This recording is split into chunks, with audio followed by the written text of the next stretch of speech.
Good morning friends. मैं आराधना स्वागत करती हूँ अपनी वीडियो में। तो फ्रेंड्स, हम यहाँ पढ़ रहे थे सूचना परक हिंदी साहित्य का इतिहास, उमेश तिवारी की बुक। ये आज दूसरी क्लास है। पिछली क्लास आप लोग जाके देखिए फ्रेंड्स। और सभी परीक्षा के लिए मोस्ट इम्पॉर्टेंट है। इस समय परीक्षाएं सब लगी हैं। यूपी टीजीटी पीजीटी सभी परीक्षाएं लगी हैं, उसके दृष्टि से मोस्ट इम्पॉर्टेंट है। ये मानक पुस्तक है फ्रेंड्स। तो चलिए स्टार्ट करते हैं। आज पढ़ेंगे काल विभाजन और नामकरण। आरंभिक प्रयास। यद्यपि हिंदी साहित्य के इतिहास लेखन की परंपरा की शुरुआत गार्शा दत्तासी से होती है, लेकिन काल विभाजन और नामकरण का पहला प्रयास जॉर्ज ग्रियर्सन के अंग्रेजी भाषा के लिखित साहित्यिक इतिहास ग्रंथ से होती है। इनका इतिहास ग्रंथ है the modern vernacular literature of northern Hindustan में मिलता है। जॉर्ज अब्राहम ग्रियर्सन का काल विभाजन। जॉर्ज अब्राहम ग्रियर्सन ने अपने काल विभाजन को 12 खंडों में बांटा है, जिसमें से 11 खंड प्रकाशित हैं। चारण काल 700 से 1300 ईस्वी, 15वीं शताब्दी का धार्मिक पुनर्जागरण, मलिक मोहम्मद जायसी की प्रेम कविता। ब्रज का कृष्ण संप्रदाय, मुगल दरबार, तुलसीदास, रीतिकाल, तुलसी के अन्य प्रवृत्ति, 18वीं शताब्दी का पुनर्धार्मिक काल यहाँ होना चाहिए। कंपनी 10वां खंड है कंपनी के शासन में हिंदुस्तान, महारानी विक्टोरिया के शासन में हिंदुस्तान। 12वां खंड है, भाग भी बोल सकते हैं, विविध। मिश्र बंधुओं द्वारा काल विभाजन व नामकरण। मिश्र बंधुओं ने अपने काल विभाजन या नामकरण को कुल 5 भागों में बांटा है। आरंभिक काल। पूर्वारंभिक काल 700 से 1343 विक्रमी संवत। उत्तरारंभिक काल 1344 से 1444 विक्रमी संवत। माध्यमिक काल। पूर्व माध्यमिक काल 1445 से 1560 विक्रमी संवत। प्रौढ़ माध्यमिक काल 1561 से 1680 विक्रमी संवत। अलंकृत काल। पूर्व अलंकृत काल 1681 से 1790 विक्रमी संवत। उत्तरा अलंकृत काल 1791 से 1889 विक्रमी संवत। परिवर्तन काल 1890 से 1925 विक्रमी संवत। वर्तमान काल का समय है 1926 से अब तक। ओके फ्रेंड्स, आगे हम देखेंगे आचार्य रामचंद्र शुक्ल का काल विभाजन। आचार्य रामचंद्र शुक्ल का काल विभाजन। आचार्य रामचंद्र शुक्ल ने आदि काल को वीरगाथा काल कहा। इसका समय है संवत 1050 से 1375। पूर्व मध्यकाल भक्ति काल। पूर्व मध्यकाल को भक्ति काल कहा, संवत 1375 से 1700। उत्तर मध्यकाल रीतिकाल 1700 से 1900। आधुनिक काल को गद्य काल कहा, 1900 से 1984। टिप्पणी। शुक्ल जी ने आधुनिक काल हिंदी साहित्य के इतिहास को 2 भागों में विभक्त किया है। पहला है गद्य खंड और काव्य खंड। पुनः शुक्ल ने काव्य को पुरानी काव्यधारा और नई काव्यधारा नाम देते हुए उसे 3 कालों में अधोलिखित प्रकार से विभक्त किया है। ये प्रथम उत्थान, द्वितीय उत्थान, तृतीय उत्थान। प्रथम उत्थान का समय है 1925 से 1950 विक्रमी संवत में। द्वितीय उत्थान 1950 से 1975 विक्रमी संवत में। तृतीय उत्थान 1975 से अब तक। आगे देखेंगे रामकुमार वर्मा का काल विभाजन। रामकुमार वर्मा ने आदिकाल को संधि काल कहा है। संधि काल का समय 750 से 1000 विक्रमी संवत में है। चारण काल 1000 से 1375 विक्रमी संवत। भक्ति काल 1375 से 1700 विक्रमी संवत। रीतिकाल 1700 से 1900 विक्रमी संवत। आधुनिक काल 1900 से आज तक। बाबू श्याम सुंदर दास। बाबू श्याम सुंदर दास का नामकरण व काल विभाजन।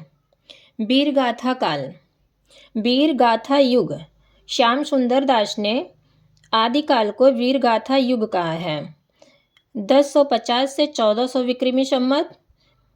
भक्ति युग 1400 से 1600 विक्रमी संवत।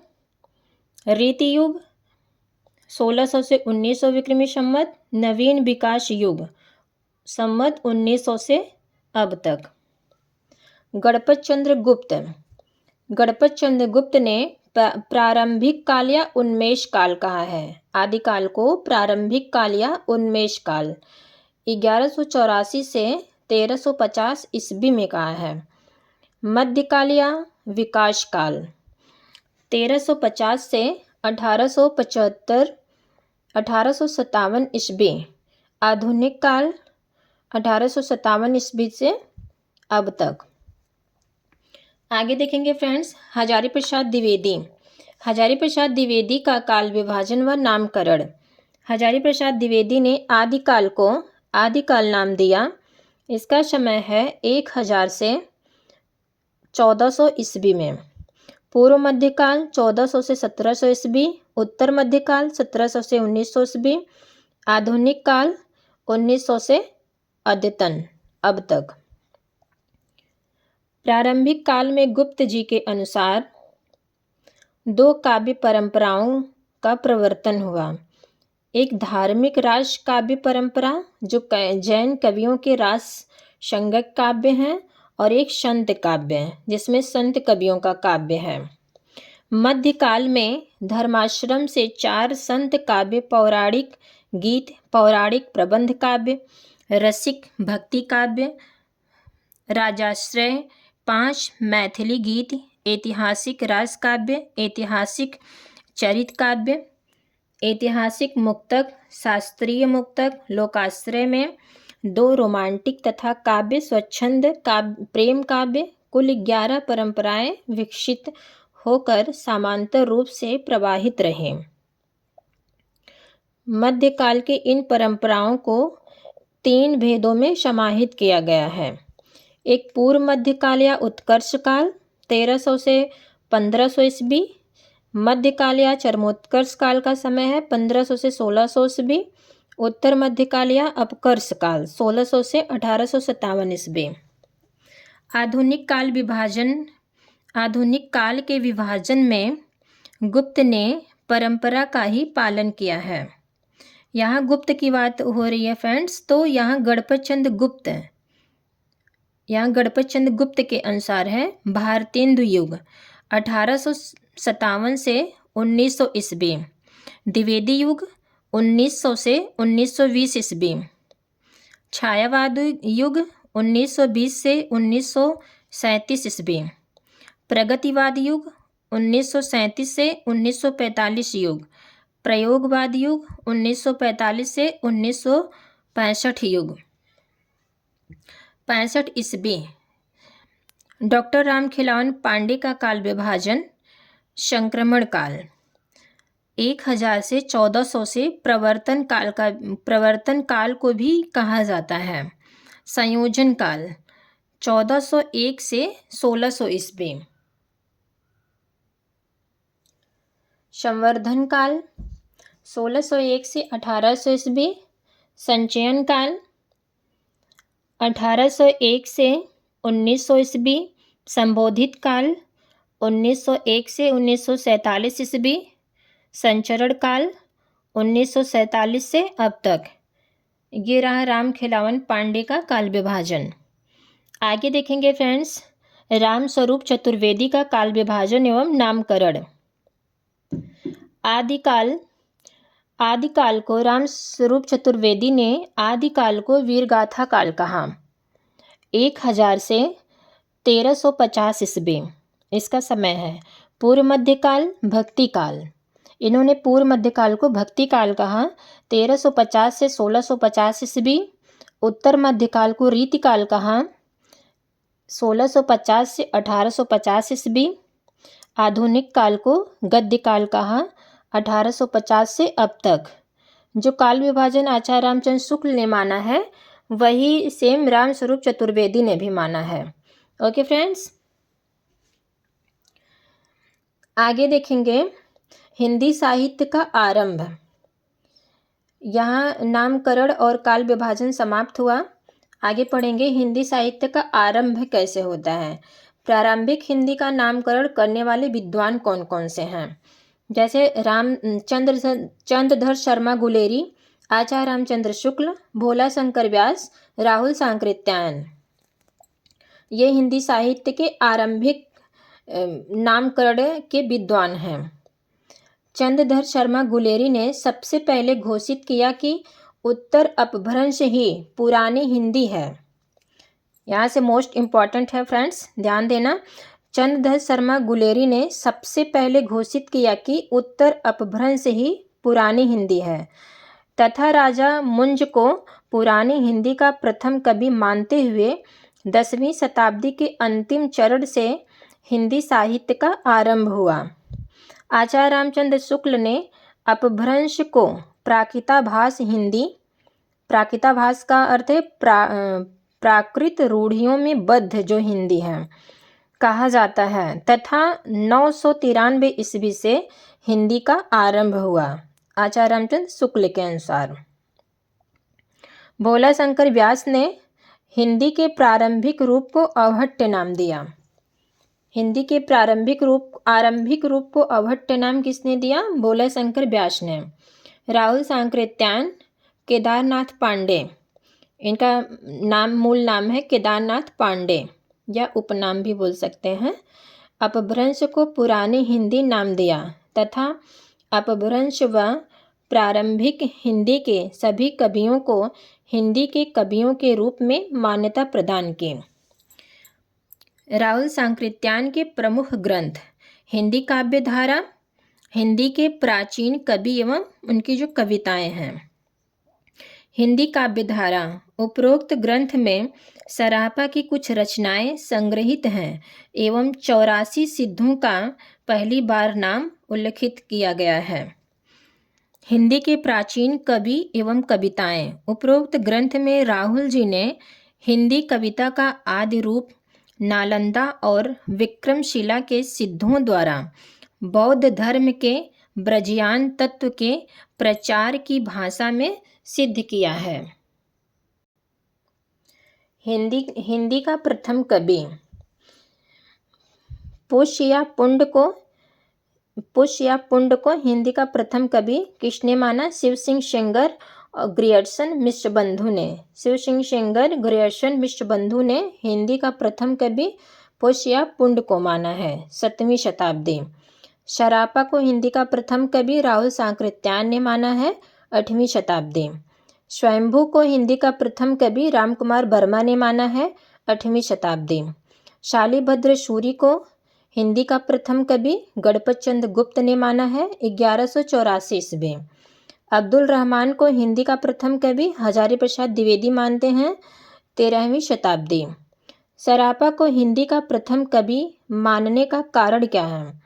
वर्ण विषय एवं चेतना की दृष्टि से सिद्ध साहित्य ने परवर्ती हिंदी साहित्य के विकास के लिए आधारभूमि तैयार की है। शैली परंपरा के विकास की दृष्टि से भी मानते हैं।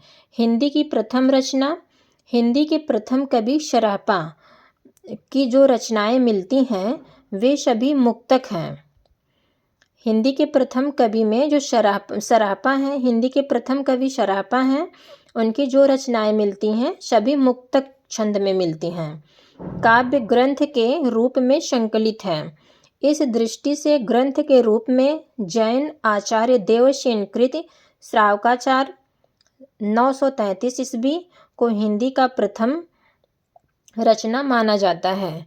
इस ग्रंथ में 250 दोहों में श्रावक धर्म का वर्णन किया गया है। श्रावक धर्म मतलब गृहस्थ धर्म। साथ ही साहित्यिक तत्वों का भी अभाव नहीं है इसमें। आदिकाल। आगे देखेंगे फ्रेंड्स, आगे पढ़ेंगे आदिकाल। आदिकाल का समय क्या है? 1050 से 1375 विक्रमी संवत, 993 ईस्वी से 1318 ईस्वी। ये आचार्य रामचंद्र शुक्ल के अनुसार है समय।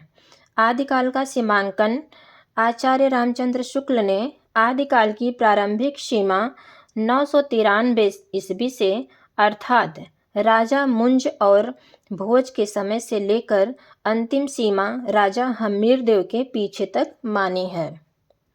आदिकाल की अंतिम सीमा विभिन्न विद्वानों के अनुसार ग्रियर्सन आदिकाल की समय सीमा क्या माने हैं? 1400 ईस्वी। मिश्र बंधु ने 1387 ईस्वी। आचार्य रामचंद्र शुक्ल ने 1318 ईस्वी। डॉक्टर रमाशंकर शुक्ल रसाल 1343 ईस्वी। आदिकाल का नामकरण। आदिकाल को चारण काल किसने कहा? ग्रियर्सन। आदिकाल को आरंभिक काल मिश्र बंधु ने कहा। आदिकाल को आदिकाल किसने कहा? हजारी प्रसाद द्विवेदी और रमाशंकर शुक्ल रसाल। आदिकाल को संधि काल एवं चारण काल रामकुमार वर्मा। सिद्ध सामंत काल राहुल सांकृत्यायन। आदिकाल को विजवपन काल किसने कहा? महावीर प्रसाद द्विवेदी। आदिकाल को वीर गाथा युग किसने कहा? श्याम सुंदर दास। वीर गाथा युग श्याम सुंदर दास। आदिकाल को वीर काल किसने कहा? विश्वनाथ प्रसाद मिश्र। आदिकाल को अपभ्रंश काल धीरेन्द्र वर्मा। आदिकाल को अंधकार काल भी यहाँ पूछ सकता है। आदिकाल को अंधकाल या अंधकार काल कपिल कुल श्रेष्ठ। आदिकाल को आधार काल किसने कहा? मोहन अवस्थी। आदिकाल को संक्रमण या प्रवर्तन काल रामखिलावन पांडे। आदिकाल को प्रारंभिक या उन्मेष काल गणपत चंद्र गुप्त। अपभ्रंश साहित्य। आगे पढ़ेंगे अपभ्रंश साहित्य। आदिकालीन हिंदी साहित्य के समांतर संस्कृत और अपभ्रंश साहित्य की भी रचना हो रही थी। इनमें से संस्कृत साहित्य का तो सामान्य जनता तथा हिंदी कवियों पर उतना प्रत्यक्ष प्रभाव नहीं पड़ रहा था, किंतु अपभ्रंश साहित्य भाषा की निकटता के कारण हिंदी साहित्य के लिए निरंतर साथ चलने वाली पृष्ठभूमि का काम कर रहा था।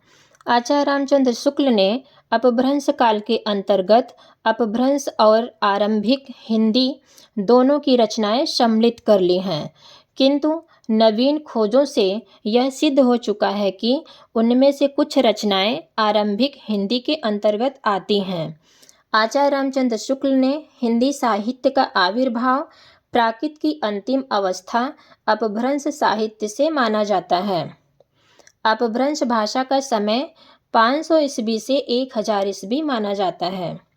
आचार्य रामचंद्र शुक्ल के अनुसार अपभ्रंश नाम का सर्वप्रथम उल्लेख बल्लभी के राजा धारसेन द्वितीय के शिलालेख में मिलता है।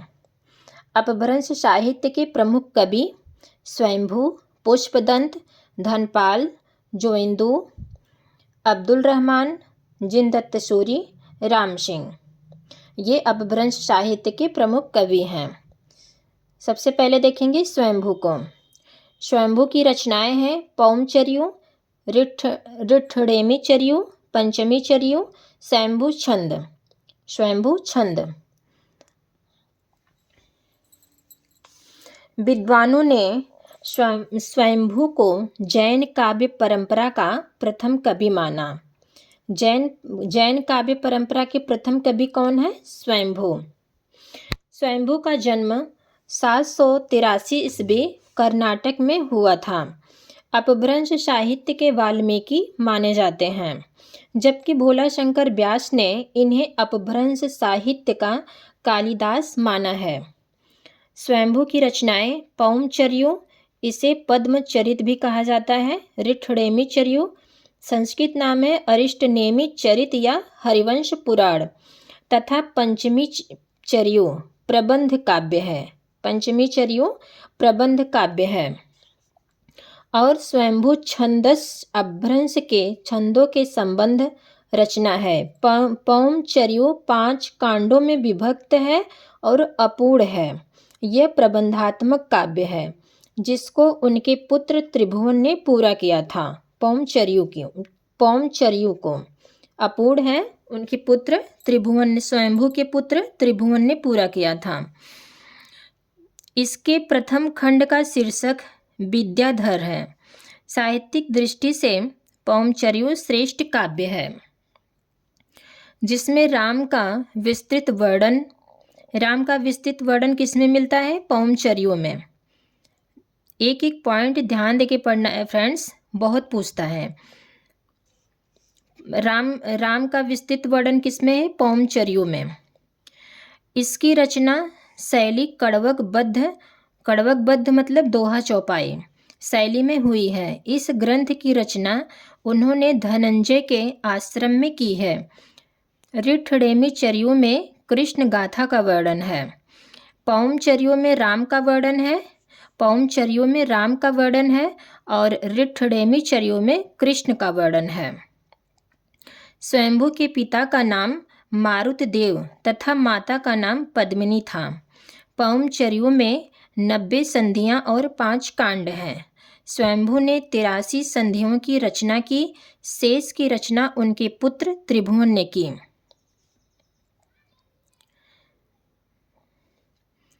पुष्पदंत अपभ्रंश साहित्य के अगले कवि हैं पुष्पदंत। इनकी रचनाएं हैं महापुराण, रयकुमारचर्यो, जसहरचर्यो।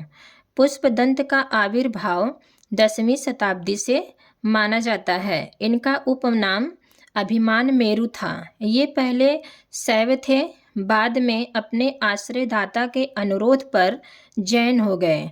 ये अपभ्रंश साहित्य के व्यास माने जाते हैं, जबकि भोलाशंकर व्यास ने इन्हें अपभ्रंश साहित्य का माघ, भारवी, बाण और भवभूति माना जाता है। महापुराण 63 महापुरुष गुणालंकार। महापुराण का संस्कृत नाम है 63 महापुरुष गुणालंकार। प्रबंध काव्य में 63 जैन तीर्थंकरों के चरित्रों का आख्यान 20,000 पदों में किया गया है। इसे जैन पुराण की संज्ञा भी दी जाती है। पुष्पदंत की शेष रचनाओं के हिंदी नाम इस प्रकार हैं: रयकुमारचर्यो या नागकुमार चरित, जयकुमार चरित्र, जसहरचर्यो या यशोधरा चरित। ये दोनों रचनाएं जैन धर्म से संबंधित खंड काव्य हैं। अपभ्रंश साहित्य के अगले कवि हैं धनपाल। धनपाल की रचना है भविष्यत कहाँ। धनपाल का आविर्भाव 10वीं शताब्दी से माना जाता है। लौकिक कथाओं का आश्रय लेकर जैन धर्म की शिक्षा देने के लिए अनेक काव्य लिखे गए, जिनमें एक उल्लेखनीय रचना भविष्यत कहाँ या सोय पंचमी रास है। भविष्यत कहाँ का दूसरा नाम क्या है? सोय पंचमी रास। इसमें एक वणिक की कथा को स्वाभाविक घटनाओं के संयोजन द्वारा हृदय के विभिन्न घात प्रतिघातों की अभिव्यक्ति में पूर्ण सफल बनाया गया है। धनपाल की यह रचना चरित काव्यों की एक नई कड़ी है, जिसका प्रभाव आदिकालीन हिंदी रचनाओं पर भी पड़ता है। स्वयंभू अपभ्रंश साहित्य के अगले कवि हैं जोइंदू। जोइंदू की रचनाएं हैं, यहाँ जोइंद दिया है फ्रेंड्स, लेकिन जोइंदू भी देके पूछता है, तो यहाँ घबराना नहीं है, चाहे जोइंद दे चाहे जोइंदू दे, एक ही नाम है। जोइंदू परमात्मा प्रकाश, योगसार, इनकी 2 रचनाएं हैं। जोइंदू का आविर्भाव 10वीं शताब्दी से माना जाता है। इनके परमात्मा प्रकाश और योगसार नामक रचनाओं से अपभ्रंश साहित्य में दोहा काव्य परंपरा आरंभ होती है। अगले रचनाकार हैं अपभ्रंश साहित्य के अब्दुल रहमान अध्यमाण। इनकी रचना है संदेश रासक। अब्दुल रहमान का आविर्भाव संभवतः 12वीं से 13वीं शताब्दी के मध्य माना जाता है। ये पश्चिम दिशा में स्थित मलेच्छ देश में उत्पन्न मीरसेन आरक्ष के पुत्र थे। ये जाति के जुलाहा या कोरी थे। इन्होंने अपने को कोलीय या प्रविथडोय युजन में कोलीय पयास्यु कहा है। जैन उत्तर साहित्य में लौकिक प्रेम काव्य की शुरुआत संदेश रासक से माना जाता है। संदेश काव्य परंपरा का यह ग्रंथ 3 प्रकरणों या प्रकरणों में विभक्त है। 223 छंदों का सुंदर खंड काव्य है। इसमें विक्रमपुर के एक वियोगिनी तथा कथा वर्णित है। वियोगिनी की कथा वर्णित है। साथ में वियोग वर्णन में षड ऋतु का वर्णन किसमें है? अब्दुल रहमान में। षड ऋतु परंपरा का पालन हुआ है इसमें। भारतीय भाषा में रचित किसी इस्लाम धर्मावलंबी की यह प्रथम रचना मानी जाती है। अपभ्रंश साहित्य के अगले कवि हैं राम सिंह। इनकी रचना है पाहुड़ दोहा। राम सिंह का आविर्भाव 12वीं शताब्दी से माना जाता है। इनकी रचना पाहुड़ दोहा इंद्रिय सुख और सांसारिक सुखों की निंदा की गई है। इसमें त्याग, आत्मज्ञान और आत्म अनुभूति को महत्व दिया गया है। निश्चय ही जोइंदू से आरंभ होने वाली परंपरा में लिखित पाहुड़ दोहा दार्शनिक काव्य रचना की एक ऐसी कड़ी है जो हिंदी साहित्य में आदिकाल से रीतिकाल तक निरंतर जुड़ती चली गई। अपभ्रंश साहित्य के अगले कवि हैं जिनदत्त सूरि। उपदेश रसायन। जिनदत्त सूरि का आविर्भाव 12वीं शताब्दी से माना जाता है। अपभ्रंश के रचित काव्यों की परंपरा से भिन्न एक रास काव्य परंपरा भी प्रारंभ हुई। इस दृष्टि से जिनदत्त सूरि की रचना उपदेश रसायन है। उपदेश रसायन 80 पद्यों का यह एक नित्य गीत काव्य रस लीला के उस मूल रूप की ओर ले जाता है जिनमें हिंदी के आदिकालीन रासो काव्य लिखे गए और बाद में वे विकसित होकर आगे बन गए। कृष्ण की रास लीला के नृत्य गीत काव्यों की भक्तिकालीन कड़ी अपभ्रंश की इसी काव्य परंपरा से जुड़ती है। तो फ्रेंड्स, अब हम अपनी वीडियो को यहीं एंड करते हैं। मेरी वीडियो कैसी लगी आप लोग कमेंट के माध्यम से ज़रूर बताना। आगे हम अगली वीडियो में पढ़ेंगे। Okay friends, Radhe Radhe.